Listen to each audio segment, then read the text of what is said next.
Дамы и господа, руководитель Центра городской антропологии КБ «Стрелка», модератор сессии Михаил Алексеевский.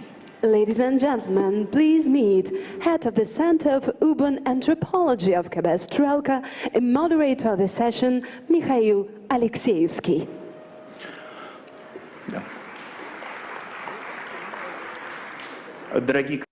Dear colleagues, I'm really happy to welcome you here at this session, which is called Moscow Spatial Strategy Principles and Opportunities. This session will be devoted to the study which was carried out by the order of the Moscow Urban Forum. The study is called Strategical Master Plan, the Future Management Tool. So you can also visit the hall where the results of this study are presented, and you can also buy or get this book, even heavier than an average brick. It's a fundamental study devoted to master plans with the use of the global best experience and to the master plans which we had in Russia.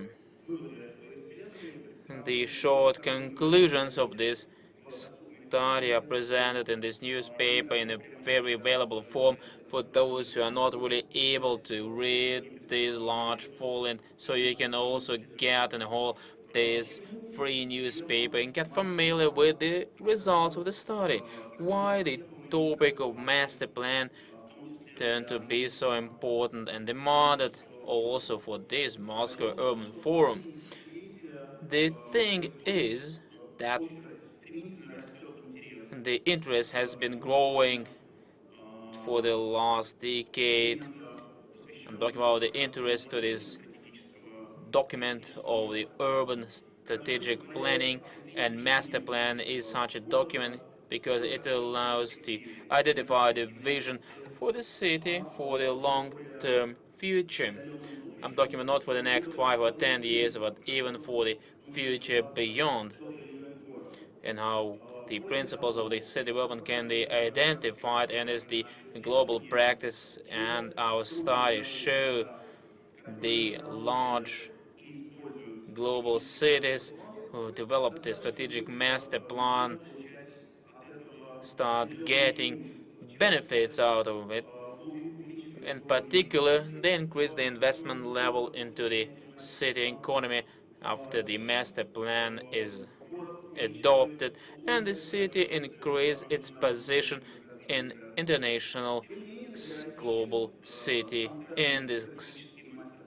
So the master plan definition is not really well known in Russian, especially even among the professionals. So in our study, we analyzed the international experience.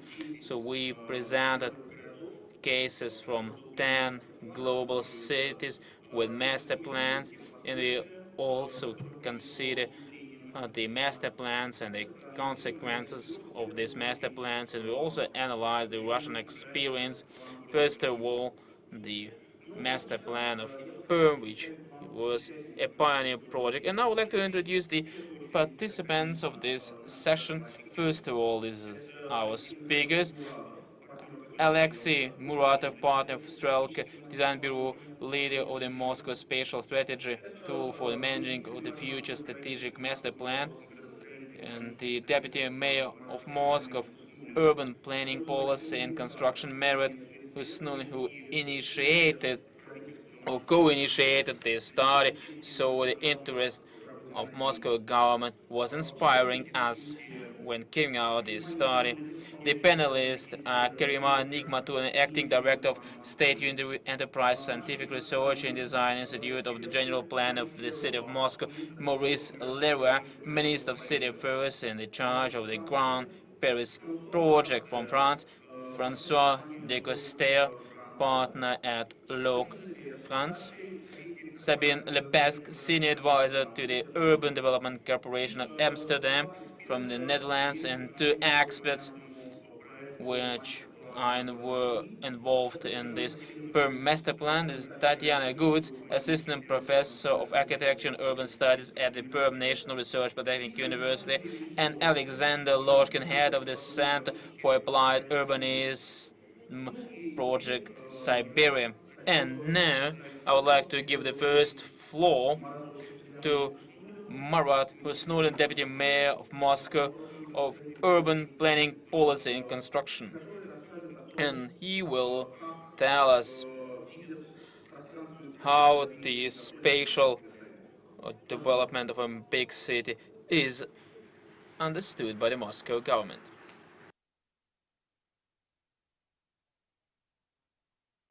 Good afternoon, dear ladies and gentlemen. Today we'd like to discuss a very serious topic, which is the spatial strategy for the Moscow development, because we already defined for ourselves that Moscow cannot develop without the development of the Moscow agglomeration. One of our main achievements in terms of urban planning is that we all understand at the level of Moscow, at the level of Moscow region, at the level of federal government, that Moscow and the Moscow agglomeration is one single unit, accommodating the transport and political ways. So we are considering the whole work only in this context. So now I would like to tell you how we see the Moscow development together with the agglomeration. On this slide you can also see how Moscow was developing in 1935 against the Moscow master plan. The territory of Moscow was identified and expanded from 225 up to 600 square kilometers. In 1960s, Moscow reached the more current so-called motorway, and in 95 we got the first territories outside the so-called motorway, and some years ago we got Troitsky and other city districts. So we have more than 12 million people living in the city, more than 6 million jobs, and we have around 6 million people traveling in our public transportation system. More 62% of all the cargo transports are done via Moscow. Around 77% of all aviation services are provided, transports are done via Moscow. So Moscow still have quite a significant potential for development, despite the fact that Moscow has an active construction activities. We still have a high demand for housing, for the parking lots, for trading infrastructure and shopping centers, for hotels, and for some property items which are still demanded. That's why we think that the city development should be more intensive. So if when we were adopting all this plan, we faced a number of problems which actually were accumulated within the previous years, because Moscow used to develop quite intensively in terms of housing construction. The transportation infrastructure is actually really outdated and not in line with the construction path space. So we now focused on the transport infrastructure. So Mayor asked us to develop the new urban planning strategy, and I would like to inform about the main principle of this new urban planning policy. We need to consider Moscow agglomeration as one single unit, and the result of this work is that we develop unified development program for the Moscow transport node. Moscow and the Moscow region, other stakeholders take part in it. The next principle is is a polycentric development. So we need to set up the new development centers not in the central part of Moscow. So because our Commission for Urban Planning and Construction is dealing in setting up new centers of attraction not in the city center. So principle number 3, so we need to increase the people's mobility when we plan territories. Our task is to provide the maximum pedestrian or walking availability. So we're doing in the new districts and also trying through the walking accessibility and availability in the existing districts. For the upcoming years, we plan to increase the walking accessibility for 600 kilometers. This is great work. We also need to provide the bicycle accessibility, the public transportation accessibility, and so on. Another way to increase the mobility is actually the transportation facilities construction, because the last report of PwC confirms that we have a really huge dynamics and increasing of transportation construction. The next principle is we need to stabilize the construction in the central part of the city, so we do not issue any construction permits for the central part of Moscow. It could be only old investment contracts or probably some other duties of the city that we need to fulfill now, because we like to keep the central part of the city as it is and don't want to construct anything new. And the next serious principle is to develop the industrial areas, because the development of the industrial zones incorporates also a significant potential. These are the main principles of our urban planning strategy. How these principles are being implemented now in 2012, we decided to join the new territories to Moscow. Many of you were skeptical, many were telling why it was needed. Please remain the previous slide, but the time shows that the decision was absolutely right. Why? Because we are planning to create 1 million jobs in this territory in order to let jobs move from the center of Moscow to another location. We need to create the infrastructure and attraction for these 1 million jobs. This is our strategic task. Why do we need it? We need it in order not to lose the taxes, not to lose investments, because our city is now socially oriented. We have a very high level of social guarantees, and we will support this level. So the investment development is one of the most strategic tasks for us right now. If you look at this intensive growth in development of our colleagues from the Moscow region, because we didn't have places for investments. That's why these investments were made in the Moscow region and in other Russian regions neighboring Moscow region. Within this short time where we were developing this territory, we already managed to achieve real results. More than 4 million square meters of properties already constructed, and we already created 70,000 jobs.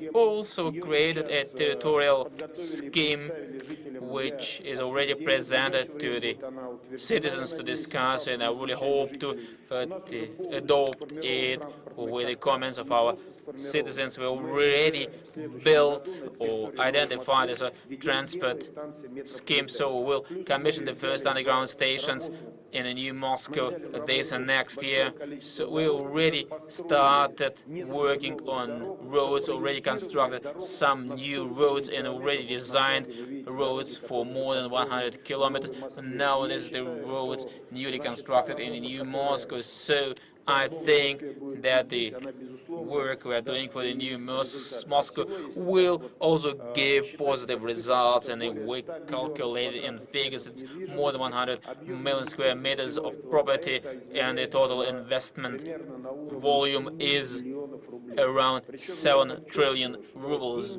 And I would like to underline that the money were provided by the Moscow budget at a minimum level. Probably we will finance only 7 to 10% within the next 20 years. The rest of investments are money from businesses, from the federal budget, for example, for the construction of the central so-called motorway. So if we manage to implement this project, we will get even more money out of the taxes than we spend. As for the spatial development of Moscow, we need to discuss how the new transport infrastructure should be created and look like. We significantly changed our approaches to the development of the underground network, and we also put an ambitious goal to construct additional 160 kilometers of underground lines to the existing 360 kilometers.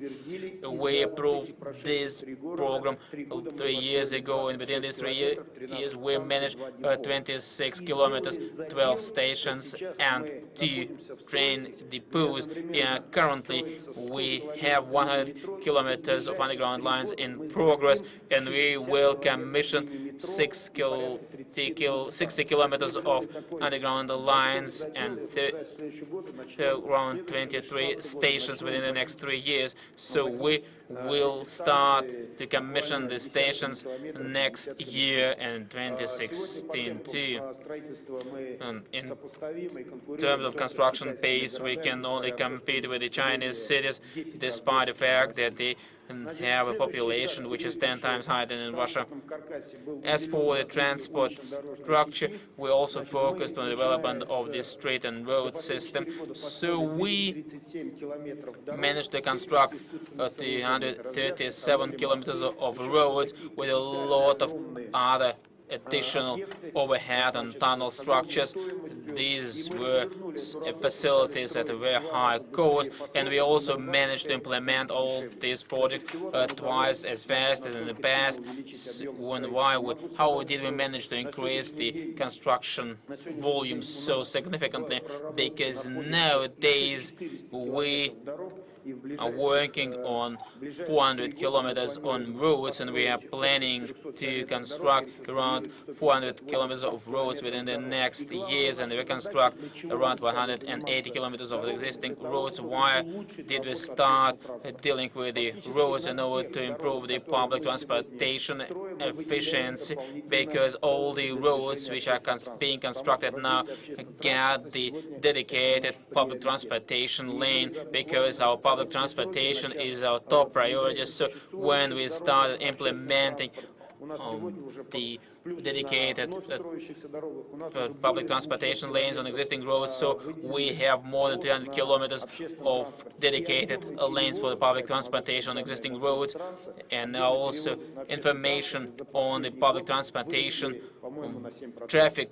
It increased by 7% during the last years. The next strategic step in order to set up this transport infrastructure, we need to integrate the railway system, because the inner city railways are quite long and have important function. First of all, for the suburban traffic, and the railway deliver more than 1 million passengers, 1,300,000 passengers to Moscow. So our goal is to increase the traffic, and we're also planning to increase the traffic to double the traffic. And the most important goal is to integrate the underground, the light rail and the railway into one system.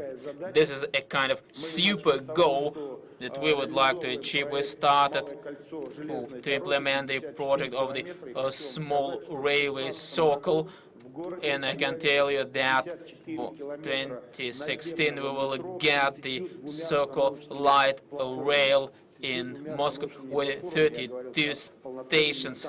it will be full stations. It will be our significant achievement, and we are really hope to cooperate with our colleagues from the AZD in order to develop the radial directions, because we plan to double the railway traffic in Moscow. And no, you can combine all these programs, because the program which was adopted by the mayor, this development of the transport hubs, we planned to have 337 hubs in Moscow, and 92 of them are large-scale hubs. There will be a dedicated session for these transport hubs, and I will tell you more during that session about it. But the current development of the transport infrastructure and these transport hubs can resolve a very important urban planning task, because we increase the so-called walking accessibility, and we also cut the time people spend to travel, and we can increase the efficiency of the city, and will also be positive for the city development. This transport infrastructure is important. Everything was done around this transport infrastructure can change the whole city, and can also change the main development points of the city. The next important step, the development of the polycentric policy. These are the industrial areas. We have 18,000 hectares of our industrial areas, around 4,000 hectares to be fully restructured, and around 7,000 hectares can be partially restructured. And within the last 2 years, we increased the number of commissioned facilities in the industrial areas. We are also planning to commission around 2 million residential space within this industrial area. So the work we started now gives the fruits. At the same time, when we speak about the development of industrial areas, you know, we are so used to such numbers as thousands of hectares. But if we speak about projects and square meters, such areas are hard to be compared with the cities. And here we are showing on the slide the territory of ZIL plant. 2 years ago, on the same urban forum, there was the first presentation of this project. At that time, we told you what we want to have there. And this year, we are going to finish the construction of sport facilities, three hockey arenas. One is for 12,000 spectators, another is training facility. Then there will be swimming pool, a huge swimming pool for swimming sports, and also the total investments, private investments, amounted to more than 8 billion rubles. We are also designing roads. We are going to commission Technopark station. There will be two rail stations. So as you see, this is the real project which is being implemented.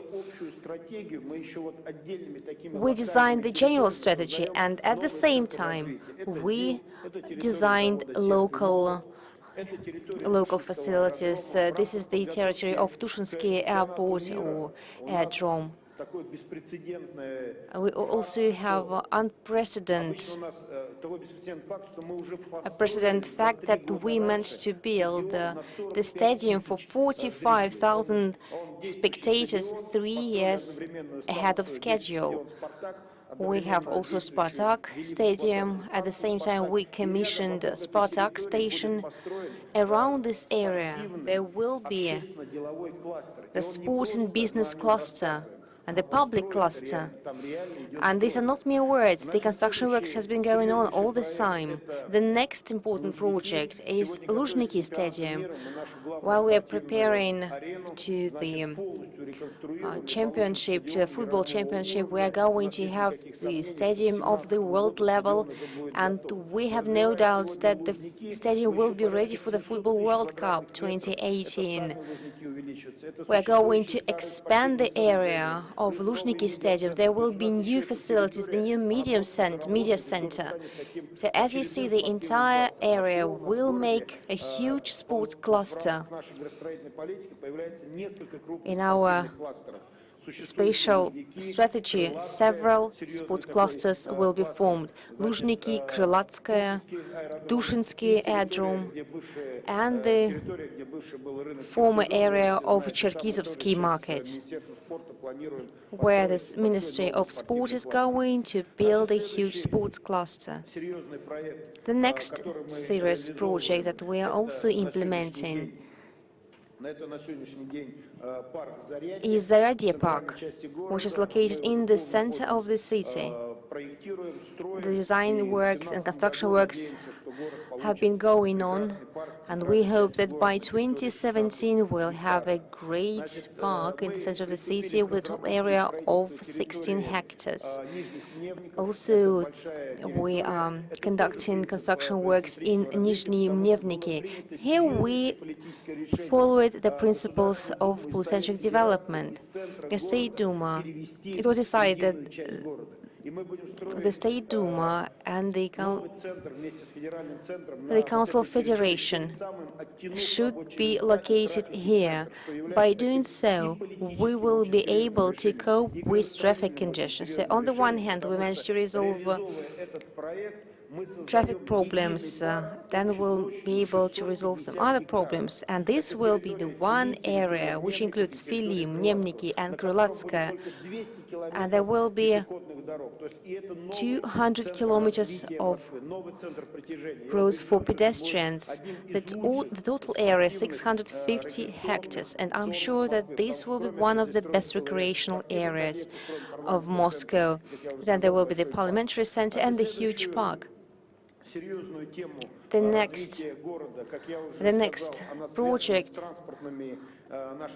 of the city development includes transportation project, and we have the new project for the Moscow Ring Road construction. We have the budget for junctions construction, and some investors are going to construct roads which are adjacent to Moscow Ring Road. This is MKAD. We believe that after the construction works, after the restructuring, MKAD will have the second life. At the same time, we also have the project on the Moscow Railway Ring Road.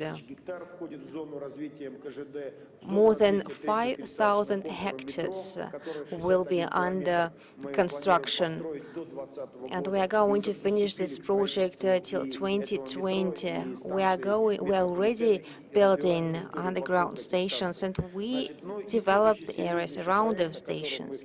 The next important project we were speaking about yesterday is the project of Moscow River area. This is at the same time the transport project, recreational project, and this project covers 10% of Moscow area.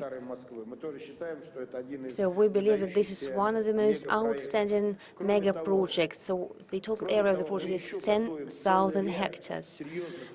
We also have some other projects. We are preparing urban development documentation, and we're going to have new projects in Rublevo-Arkhangelskoye, Bolshoi area, Molzhaninovsky district area, and the total area of each facility of each project will be more than 1 million square meters. So as you see, the spatial development already generates a result. Have a look at the property. This is the real estate. Despite of the fact that we cancelled lots of urban development decisions, still you could see that starting from 2010 we increased the the amount of square meters which are commissioned. We constructed by 4 times, we increased by 4 times the construction of roads, and we are going to increase by 5 times the construction of metro stations. The decisions are made by the urban development commissions that will help us to improve and develop 130 million square meters. And we have various plans here, spatial plans. In the city, we have 6,700 facilities under construction, and their total area is over 40 million square meters. The volume of investors is in trillions. We hope that after that work, the city will be improved. We pay much attention to the public area. And the public area is important for the city's development and for the city's growth. The main task that our mayor has is to develop the city, not just to grow physically, but to improve the quality of life, to make the city livable for people and for work. So, in order to meet this objective, tens of new parks and hundreds of kilometers of pathways are being installed. We improve the facades of buildings and the works are being conducted to improve the situation in the city. Judging by the recent results of Price Waterhouse, which is our traditional partner, we work with them because they provide the assessment of our work. So they made their rating, and according to their rating, Moscow is in the top 8 cities, and Moscow ranks second. Only Beijing is the first. And in the last year, we managed to become closer to Beijing, so now we have more scores. And we believe that we have some other indicators that can be improved by us, and we can improve our work. We have a positive trend in terms of city development, and we're going to pursue that trend. In addition to ratings, we are open to cooperation, and now we are working on attracting more specialists and consultants. Our friend is here, Maurice Leroy, who was the founder of the project Grand Paris. And Maurice Leroy, with his team, initiated this project. He's in constant contact with us. He's provided his expertise to us. So this is just one of the examples of our work. At the end of this forum, at the end of previous forums, we managed to sign lots of agreements on experience exchange and on different things. So we are open to cooperate. We are ready to work with citizens. You know about the program Active Citizen. We have an exhibition on the ground floor. So we are open to people, and we are ready to constructively discuss what we are doing right or wrong. We are ready to correct our mistakes, because we do everything to make our city the best megacity in the world. Thank you. And now I would like to give the floor to Alexei Muratov, the partner of KB Strelka, and he is also the partner, the leader of the strategic master plan, a tool for managing the future stars. Good afternoon. I'll try to be very brief, and I will tell you about the key aspects of our research conducted together with my colleagues.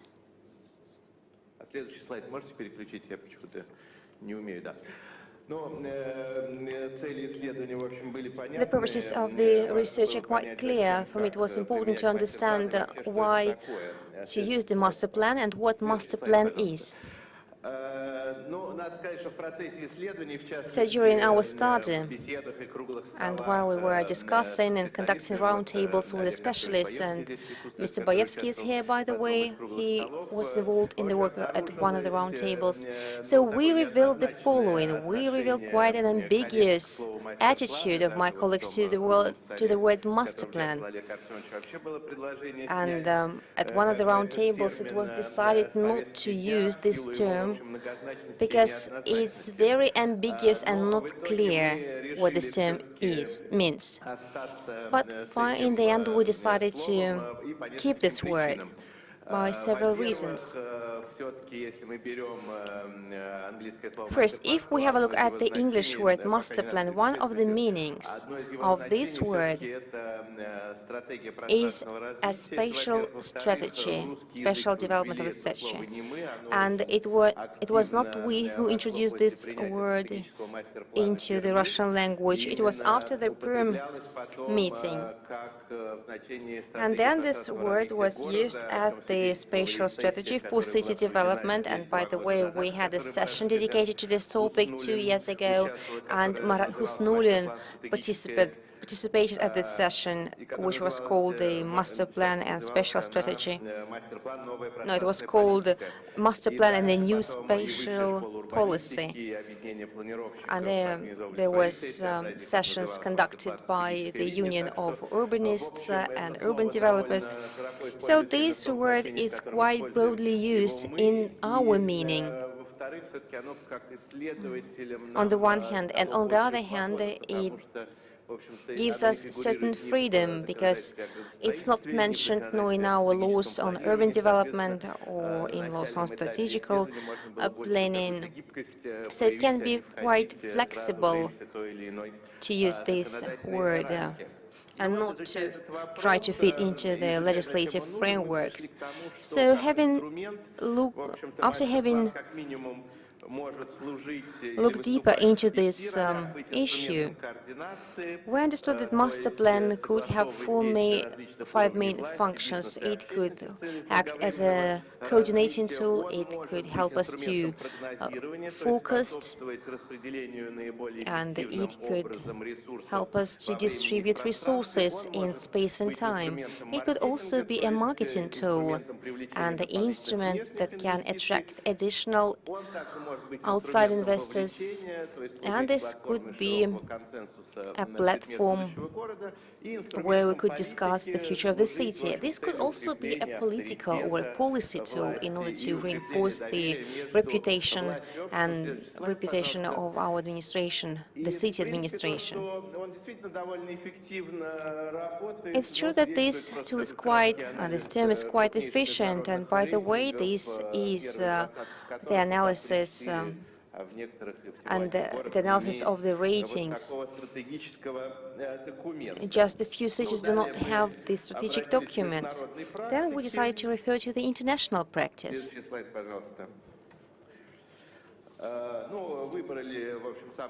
We picked up the most interesting cities which could be compared to Moscow and that are successful and so on. So the first conclusion is that these 5 tools could be tuned in different ways in different master plans, depending on the goal setting and depending on some external and internal conditions. For example, there are such exceptional examples such as Finger's plan of Copenhagen. The first version was adopted in 1947, and since that time the Danish capital is being developed according to this master plan. Then we know that as for other cities, the master plan was discussed by the population. If we analyze the planning system in the cities that we decided to analyze, we could find here two levels, a strategical level, a long-term planning, and the mid-term planning for 4 years. Mostly these are land use plans which specify the strategies, and such plans are mandatory, and they also determine the area's zoning. Quite often there could be an intermediary level between the strategical level and land use level.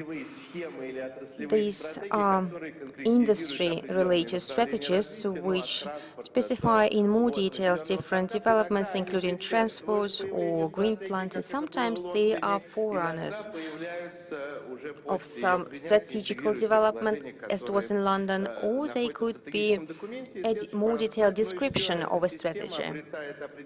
But still, this system becomes more generic. It includes urban development standards, it includes general development plans. What conclusions can be made? A strategic master plan is a means to achieve objectives given the current possibilities. On the one hand, it leverages the existing resources. On the other hand, it tries to attract new resources. It's based on limited number of priorities. And it's very important to take this fact into account. So 6 priorities is the maximum number, which helps us to be within the limits of resources. And usually such plans are designed by regional authorities. Having a look at other countries' experience, so we see the trend to have a centralized development of such plans. And I know that France has a higher level of such plans development, and it doesn't develop them at the municipal level. The same is in Italy and in some other countries. So the issue of spatial planning goes high above the municipal level. This is the trend that we are observing now. And the last thing is that such master plans are more tools for governance and communication. I know that one of the plans has only one transportation map, and mostly I'm speaking about Chicago plan. Now let's have a look at our plans starting from 1923. In 1923, the main document of Moscow was the general plan of the urban development. If we have a look at all these plans, you can see the evolution. And this evolution was not always positive. You can see that the status of general plan was declining. The language of such plans becomes drier and quite ambiguous. So now it's not a concept, the general concept of city development, but just a technical document which should fit into the spatial requirements. This role determines the major differences between the general plan and the master plan. You could see here all these differences which are listed on the slide, and differences only increase in the number. It means that two documents are different, but at the same time they are complementary, which makes me think that both documents, especially when we speak about the city, should be present in the city's policy. Then we had a look at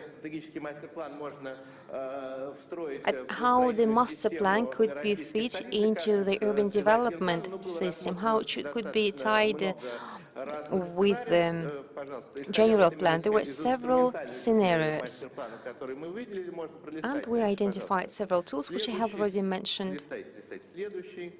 Следующий, вот, да. Ну и в итоге мы пришли к двум как бы программам. Программа минимум — это So we примерно decided to то, design что two programs. The minimum впереди как раз program, имеет место. which Это was два initiated in уровня Perm.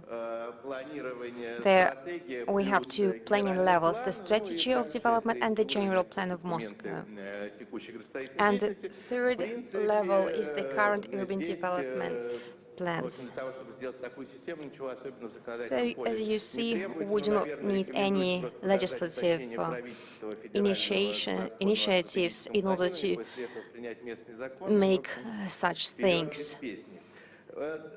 Вторая схема, она более сложная. Это The программа second «Максимум». scheme Следующий is слайд, more пожалуйста. complicated. This is maximum program. Тут мы в какой-то мере идем путем Михаила And here we follow Mikhail Pasokhin's way. То есть мы предлагаем That was in уровень 1971. стратегии So we добавить документы территориального планирования, we которые suggest разрабатываются adding для to 12 the планировочных зон, совпадающих с административными plan of strategical development, also the land use planning scheme of Moscow and the land use planning scheme of different planned areas. So such a large scale helps us to design more detailed documents of land use planning schemes. But on the other hand, when we were analyzing the results of contests, contests conducted in Moscow, we understood that Moscow should stay within its limits. Then we had a look at the foreign experience. We believe that Moscow should have also land use planning schemes which are subdivided into the rules of land use and development and site plans. All these plans are in our budget of the city. So all the necessary amendments to the legislation are being made. And by the way, there is Mr. Hamovsky, with whom we have been working together. We have the chapter 9 in the Construction Urban Development Code. I believe that this chapter is going to be amended since Sevastopol is now the part of Russia, and we will have the space for maneuvering. Then we made some proposals on the structure of the master plan. Well, this is the structure, not the real content. As for the design process, here we should not save time, and we should in fact dedicate lots of time for gathering data, for comprehensive vision. It's quite an important task, part of our work, and at these stages we should start our communication, ensure the communication of the designer, of the developers of such master plans with the population. Here is the communication model that was made by us. It has several principles. The first is it's important to discuss not the document but ideas. As you know, public hearings are conducted only when the document is ready, when we speak about the general plan. But we believe that the key to success is to conduct permanent public hearings at all the stages, to share ideas, to hear other people's proposals. We need here to balance the interests of different groups. This process should have 3 stages.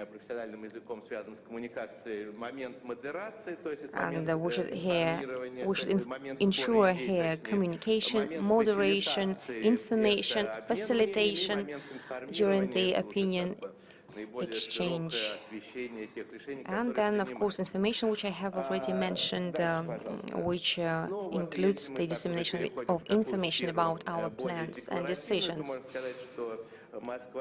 So, as you see, Moscow managed to improve and develop lots of public spaces, and why not discuss new strategies of Moscow development, and why not to have more people involved into the discussion process? The master plan is the fruit, is the product of broad consensus, but there should be a leader who will make a strategic choice of the main strategical objectives. In successful cities, this role and this function is assumed by the mayor. In this case, the master plan becomes an efficient political tool. You've seen that Bloomberg, Boris Johnson, and Mimbach were successful, and their plans were successful because they streamlined the city's development. So the question arises, maybe it's high time for Moscow to act like that, because we also need to identify our strategical development and strategical milestones. Thank you so much. And now we move to the discussion. But please be reminded, since we are short of time, I would like all the panelists answer the questions very briefly and precisely. And my question is to Nia Robertova from NIP of Moscow. So my question, we have just heard the information about the strategic master plan that could be the tool of a comprehensive forecasting of the future and which could determine the development in the future. What do you think? Does the master plan have a potential to become an efficient tool, and how the general plan and master plan could be coordinated? 2 years ago, as Alexei said, there was a session on the Moscow Urban Forum. There was the institute, our institute, that said that we lack a document. It doesn't matter how this document is called, a master plan or whatever. Someone said if you take a word general plan, then in English it will be a master plan. And we had some funny situations when interpreters said the general plan and it was interpreted as the master plan, not the general plan. Therefore, from the designer's point of view, from the professional point of view, it doesn't matter how you call it. But we really lack a document and a tool, and we would like to discuss what elements this document should have. Our position is that the general plan as a document is necessary, because this is a document which is mostly for the government. We need various departments agree with each other their urban development policy. At the same time, this document is an important element of all urban development documents. Because all other documents, for like the site surveys, are also based on this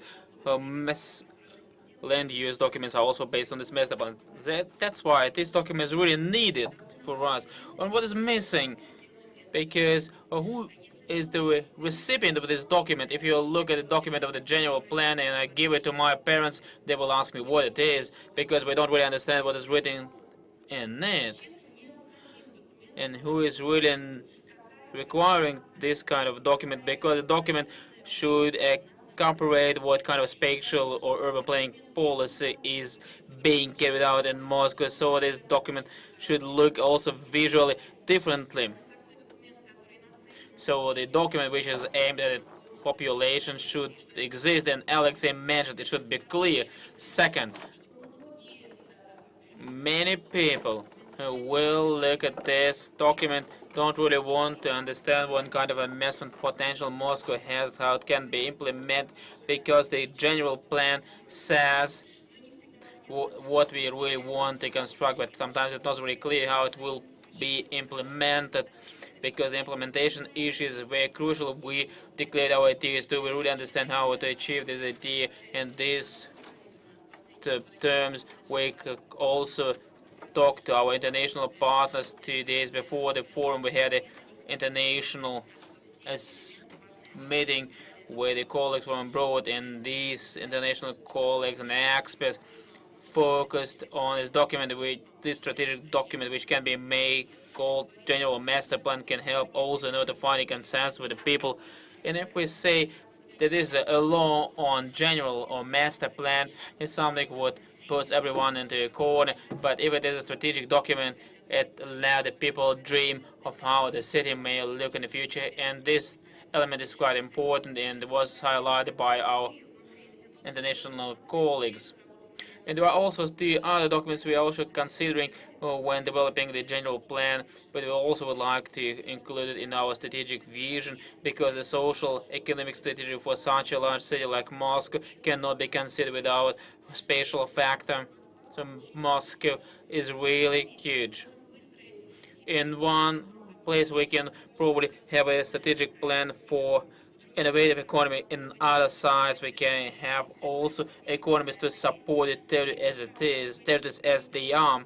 In some other areas we can also carry out the reindustrialization because we always consider that the industrial area is a bad thing, but if we look for the industrialization for the 21st or 22nd century, in many cities already focused on reindustrialization within the urban space. In some areas we may have the so-called balanced developed policy, development policy, and we talk about the social economic strategy. And if you look at Moscow at that point, it is not enough. Moscow is too big, is too different in order to bring under one strategy. Second element, how can we understand the implementation strategy? In a classic general plan, we have such factors of the construction volumes, how can we balance the transport and utility infrastructure, how can we also accommodate within the construction volumes. But the understanding how to implement it is not a subject of a general plan, and it is needed. And it is also needed to understand how we are in line with the land code or what kind of rights the Moscow has in order to administrate the current land plots with the budget available and with the regulatory duties and powers to implement something, and these elements should be additionally fixed in this strategic document. I would like to end with the following element, with the element which is important in our view. Moscow is a very different city where all we call it one city. Moscow shouldn't be considered as one dot. It is really a mix of stars. It's a Moscow agglomeration. It is not just a single body. It has its own character in different places. And if we look at the stars of the cities which are within Moscow, they are different. We don't want to use one single standard for the whole Moscow. Certainly, we understand that this element is absolutely new. It's absolutely different matter. It has also its advantages. And if you just travel around New Moscow, you will enjoy the beauty in some of the areas, and we shouldn't bring this area under one standard. So we look at this difference and we understand that this difference should be integrated, and we also have this beauty also within the border of Moscow, but we also need to consider what is also located in the Moscow region. In Marat already mentioned is this integration and understanding how different our city is, because how many stars of star cities we have. This is an important element. Thank you very much. Thank you. I think Karima mentioned a very important topic, how the strategy can be implemented, because it is important not only to develop a strategy but also to have tools to implement the strategy. And in this connection, I have a question to Maurice Leroy, who used to work Minister of City Affairs in the Grand Paris. He was responsible for the interaction of authorities of different levels, from the community level up to the federal level, and how it is right to do the strategic planning and know to take into account all the stakeholders, and also when the stakeholders are at different levels. Please shorten your speech because we're limited in time. Thank you very much. Good afternoon, everyone.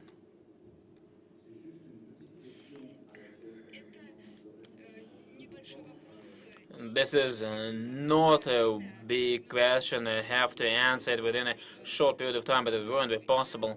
That's why I would like to highlight some main aspects. First of all, I would like to tell you that I'm really happy to be here for the third time at this Moscow Urban Forum and see my friend Marat and Kerima. Parce que lorsque j'avais en charge le Grand Paris, And when I was working on a Grand Paris project in the French government, we met also with those who were responsible for the Greater Moscow project, and Marat, when he was making a presentation here, highlighted once again the Greater Moscow project made a significant step forward, and I'm really happy about it. But this Greater Moscow project was started after the Grand Paris project was started, and I have to be really open and have to tell you that Mr. Hosnuli confirmed it in his presentation, because the results of this work are really huge and significant. Now, when we talk about the Grand Paris and Greater Moscow, we can also talk about the Greater London project. These are the urban improvement projects accommodating and incorporating a lot of well-known architects, financists, and designers, and I would like to tell you that I'm absolutely happy to see here my colleague Bertrand Lemont, who was responsible for the International Bureau of Architects, which was dealing with the Grand Paris project, and he can also tell us a lot about what kind of projects were implemented. Because the vision for the Grand Paris meets the vision for the Greater Moscow, and as Mrs. Nigmatulin and Mr. Hosnulin said, and they can use the synergy of all the city functions.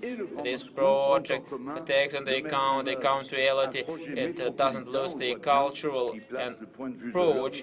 The projects of Grand Paris and Greater Moscow are projects which putting the human being in the center, and within this project we need to unite into one agglomeration, everything, and make this agglomeration pretty. We need to connect the leading territories in order to prosper. In France, the Grand Paris project was something new, and it also overcame some political obstacles, and you know that in May 2012 we had political elections, but the project was continued afterwards, and even when the government changed its project, kept to develop. And as for the transport networks in the capital region, will become the fundamental for development of the whole transportation system in the country. We can also compare these two projects with each other. We also look at the map of a new underground or new lines in Moscow, and the factors and the obstacles you have in Moscow, we already deal with them in our Grand Paris project. And all the similarities are good, but we don't need to forget about the job creation, about the connection of the territories and areas, and about the city development. When now we're talking about the different regions, districts, or municipalities, we always underline that all the stakeholders were having the same opinion, that were connected the Grand Paris project with beauty and authenticity. It was a source of knowledge when we talk about science and about We have to underline that nobody was excluded out of this project and unites all social levels and functions, because Paris is having its own position like Moscow among the global city index, and Paris is really wanted by everyone in the world. Greater Moscow and Grand Paris are important and landmark projects which can help to overcome the current obstacles for all the politicians in every single continent, because megapolis like Paris and Moscow should survive during the globalization, and it should exceed the critical size. And in this case, we should talk about not only about Moscow but also the satellite cities, because when the agglomeration is large, it can be killing for the city, because the structure can be destroyed due to the mass, and you won't have any chances to succeed. For example, a lot of pollution, overloaded transportation system, the angry people. This is the other side of the coin, and it can also disturb the city take its position in the world. But we are dreaming of a harmonized city, and it's a dream of common people, architects, and the mayors, no matter talking about Paris or Moscow.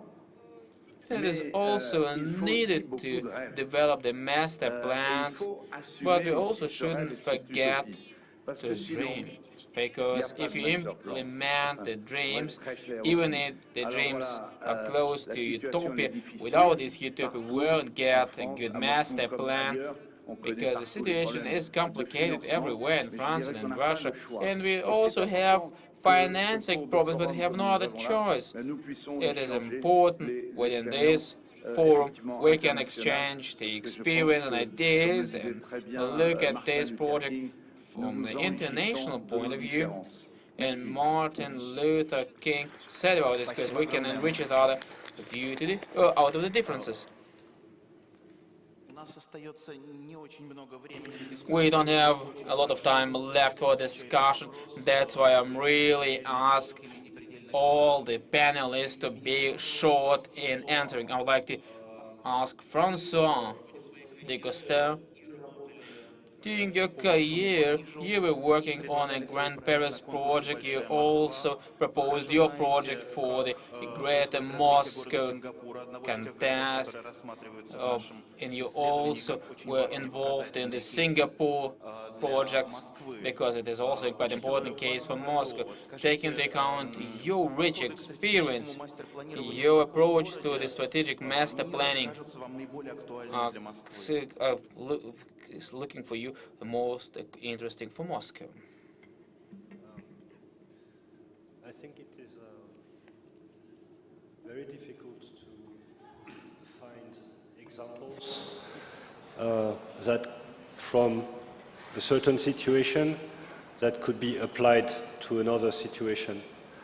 I think each territory and each metropolis has a very strong identity and must find its own ways to proceed if you consider the issue of master planning. However, I think other cities can show us the possible directions, maybe possible mistakes or possible successful things that then have to be adapted to specific culture and a specific cultural system and political system.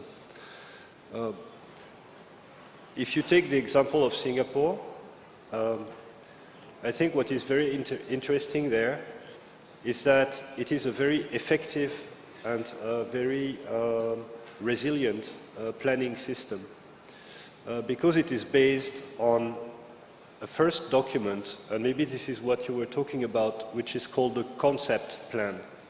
And the concept plan expresses a vision for the future of the island city-state of Singapore, a vision for the future. And from this vision, then there is a master plan. And then there is the detailed planning system. What is important is that the vision lasts in time, even if the circumstances change. And as you know, Singapore is a small place, and it's very much dependent on the global economy. So when there is a kind of movement in the global economy, maybe Singapore has its own difficulty. So it has to be very reactive, very resilient. So the vision is always there, very strong, to express the long-term future. But then inside that, the master plan, then, it's much more flexible, reactive, and can be adapted all the time. So this is, I think, one element that is very important is the resilience and evolutivity, especially because for different reasons, but we all have our tough times, as Maurice Leroy was reminding us. But when we have our tough times, we need to be global, because we are big metropolises, but at the same time we need to be even more local, because the resources that we have in a crisis, they come from, you know, they come from ourselves, from the inhabitants of a city, from the population, from the human resources.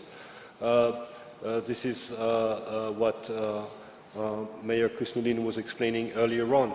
And it is very important to be at the same time local and global. So you have to concentrate on the vision and concentrate on the reality of the terrain. Another thing maybe I wanted to say is that we could see in some of the images that Alexei has shown that before, Moscow was a perfect kind of circle. It was a very beautiful shape, a very beautiful form with the center and then the rings, and it was growing like this, like a perfect form. So it was, in a way, spatially quite easy to plan. If you wanted to grow it, you just add a circle and add a circle.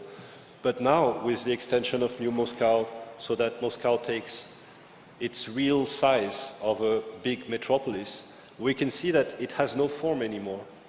And this is maybe the big difference between how we used to plan before and how we have to plan now in the big metropolises, is that we do not deal with something that has a form.